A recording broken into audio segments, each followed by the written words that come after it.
Hey Internet. So this is going to be my first video in the three-part series on Focus Out, which is using the stimuli that make up our objective world as an object of focus. So that's visual sight, objective sound such as birds chirping, or physical body sensations that don't have an emotional flavor to them, like your butt on the cushion or your feet on the ground, things of that nature.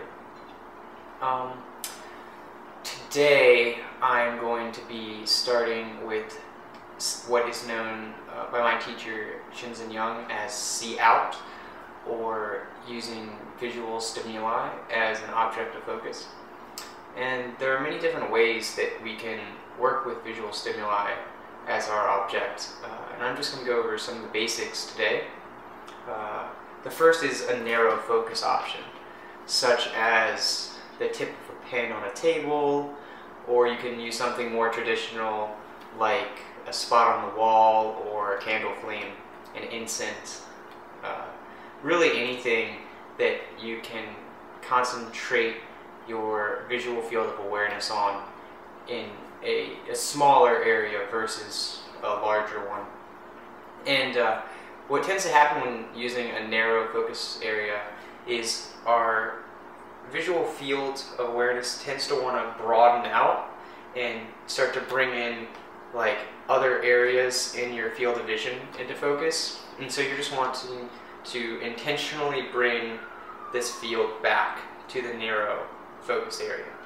Which leads me to the next focus option, which is having a broad field of awareness versus a narrow focus option. So instead of using a candle flame or something small, you would use your entire field of vision all the way from that end to this end. And if you start to contract or focus on a particular object, just drop that experience and bring your field of awareness back to that entire visual screen. And there are different benefits to working with a narrow focus option versus the broad focus option. When I'm inside, I tend to like to focus on like a candle flame or a spot on the wall, and just because there's a different quality when you're inside.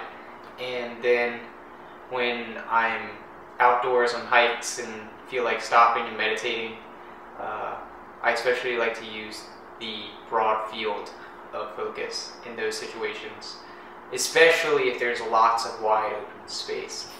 That brings in a certain quality to the meditation that you won't get if you just use a narrow focus option. An example of that would be this clip.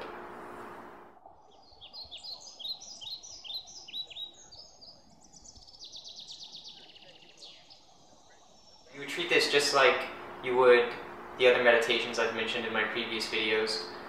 Each time your awareness wanders into emotional body sensations, or objective sound, thoughts, etc., just continue intentionally bringing your awareness back to the visual stimuli. And every time the mind wanders and you bring it back, you're increasing your concentration power, and you'll be able to stay with that object for longer durations of time. The higher your concentration power, the more clearly and well-defined you'll be able to experience your senses. So that is strengthening the muscle of sensory clarity.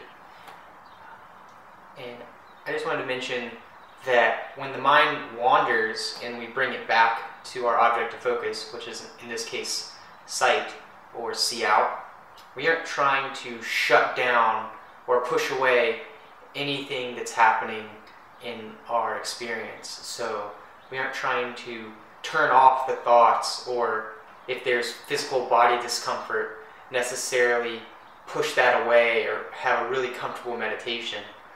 We're just trying to change our relationship to our experience. You can't turn off the mental thoughts any more than you can make a bird stop chirping by meditating. The only thing we're trying to do is not intentionally participate in the content of the thoughts. And so they may be happening, but we just bring our awareness back to the site.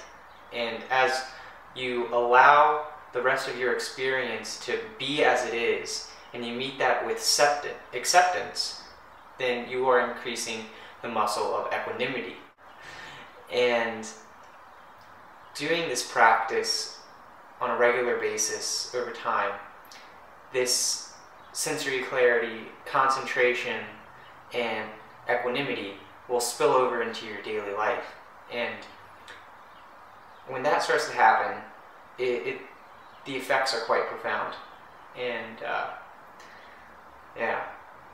So if there are any questions about this technique or any of the techniques that we mentioned in my previous videos, please don't hesitate to send me a message either here or in the Gmail account I'm going to link in the description. I hope you guys have wonderful meditation journeys, both pleasant and hopefully equanimously unpleasant. I will see you guys in the next video. See ya.